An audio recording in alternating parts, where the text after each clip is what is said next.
everybody aspires for better life, not that only this generation is aspiring for better life, so they are condemning the present situation. They aspire for better life. But again, I will come back to the theme, lots of stories which are unheard by many of us. I sometimes feel that the elite of the country is remaining in that negative mindset, whereas the large parts of this nation are looking forward, they are enthusiastic, they are patriotic, they are serving their fellow citizens. You see innumerable number of examples. I would urge that let us not make poverty, so-called other issues of communalism, etc. in every debate we take up. Let us not make them the bread and butter issues for us. Country is moving forward. Let us see the stories of success that ordinary people are writing in villages and in tehsils.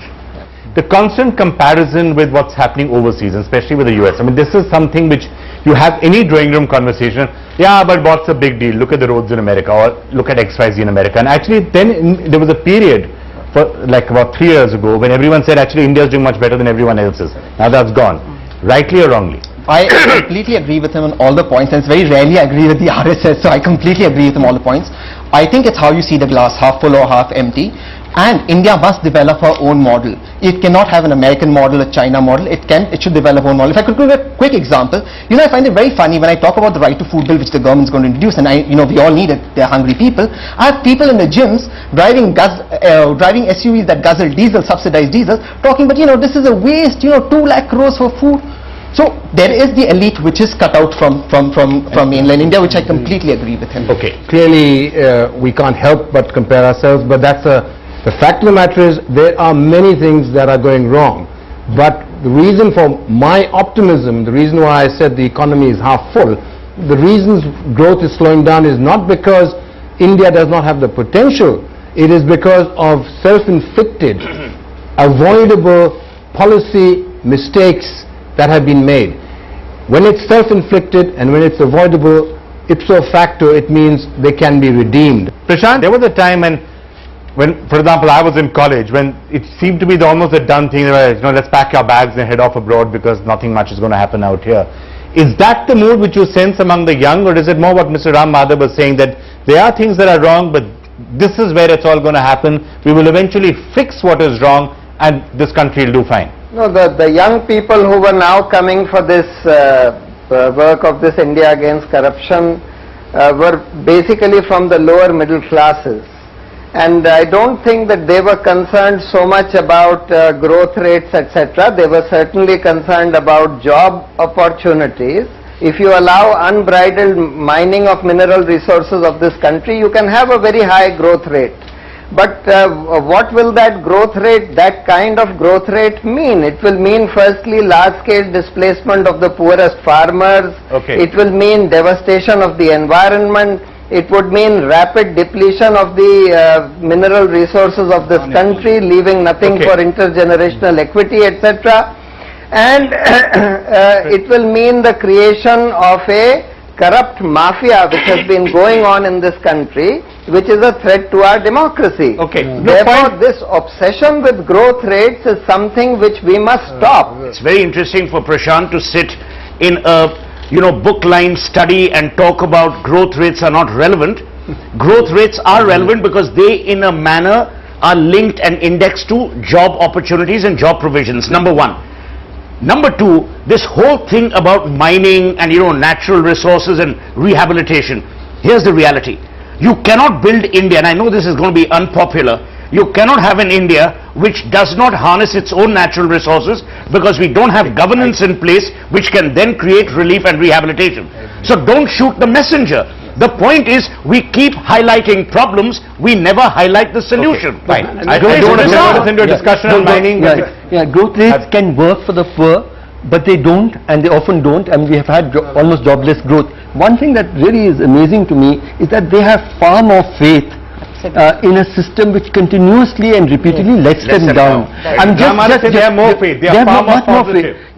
Just close here. I mean, just near Yamuna Pushta, near the Nigambodh Ghat, is one of the settlements of the most destitute homeless people. My colleagues there were there for Independence Day, said it was the most beautiful Independence Day because people who are the most destitute, the fervor with which they were celebrating that morning is completely missing. So I think that we need to acknowledge, and it's a faith in not just democracy but secular democracy. And I think that's what I think. Bigger national. So what he says is almost reflecting what Ram Madhav said, that sometimes the real cynicism and the pessimism and the negativity, and let's leave the country and run abroad, is more among the upper middle classes and the rich than it is among the really poor. Not sometimes, always. Always, yes. So you agree with what Ram Madhav It's said? one of the rare times when we are It's always that. The poor in our country and the middle classes and lower middle classes have not ever given up on the the country. state. Faith means you struggle for it and you make the system deliver. So that's what it's about. So yes, the poor do Raj, have. you're cynical, greater stake and but faith. the lower middle classes and the poor are not necessarily as cynical as you are. What I just want to take you on that. Not at all.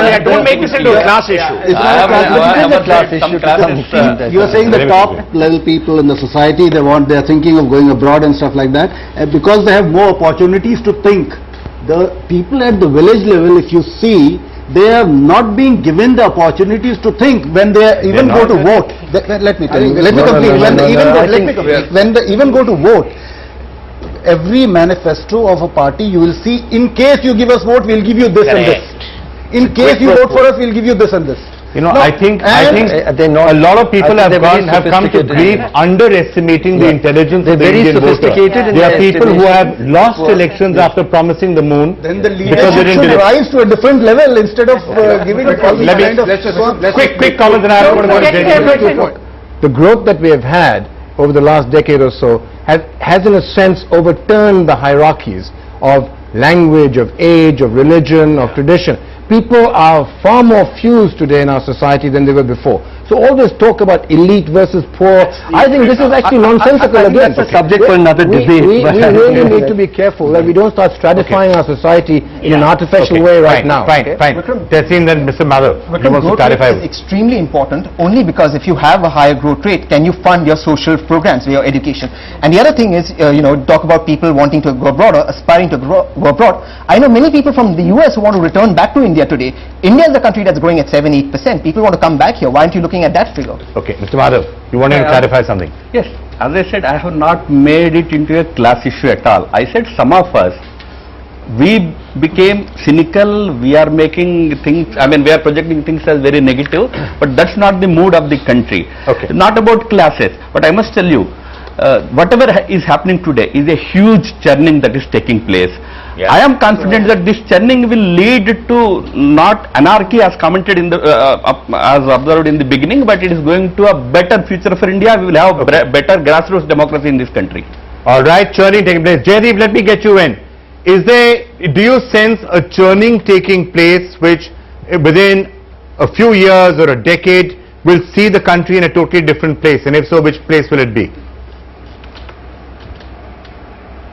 Yes, we are in a totally different place from where we are, say about 10 or 15 years back, and the rate of change has been what it hasn't been much before that, and the similar kind of a thing I expect to happen over the next 10 years also.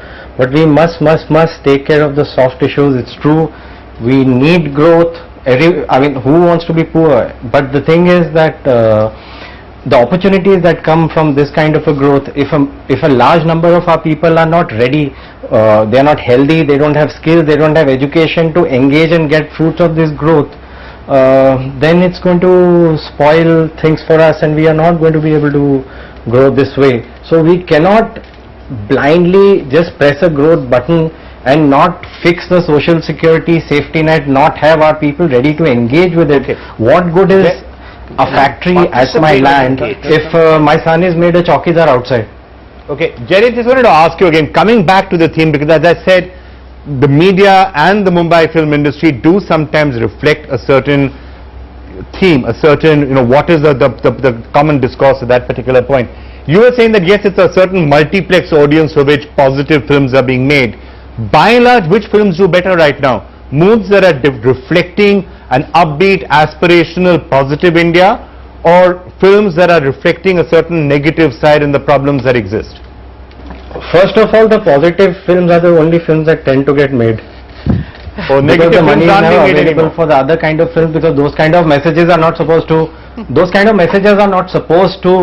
ostensibly go down well with the urban audience. But I think the thing with the film industry and media both is that they do what the audience tells them to do. So if a media widely celebrates every good news, or the films widely celebrate every good news, or go down in dumps, that's because we as people are not willing to engage with things on a rational No, basis. so I'm saying, And we Jaideep, just the want to point be I'm trying to widely make happy is- or widely sad. So, Jaideep, they just do what we tell them He's to do. basically Yeah, so made you Jaideep, what I'm going to responsible. ask you is, right now the audiences are telling you to make positive films. Is that what the audiences are telling you?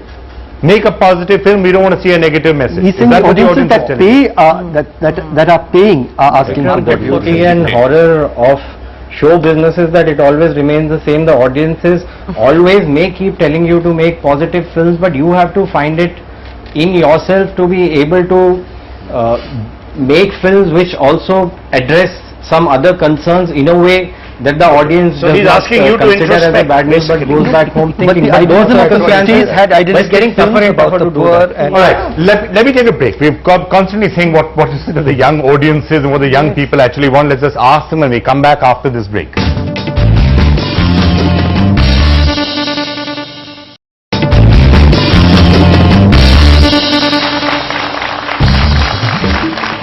Welcome back to The Big Fight. This week in this special episode, we are trying to ask whether the mood of the country has become too negative, and if it has, is it really justified, or are we being overly cynical? Let me now just turn to the audience. Let me do some really unscientific snap polling, recognizing that it's a limited audience out here.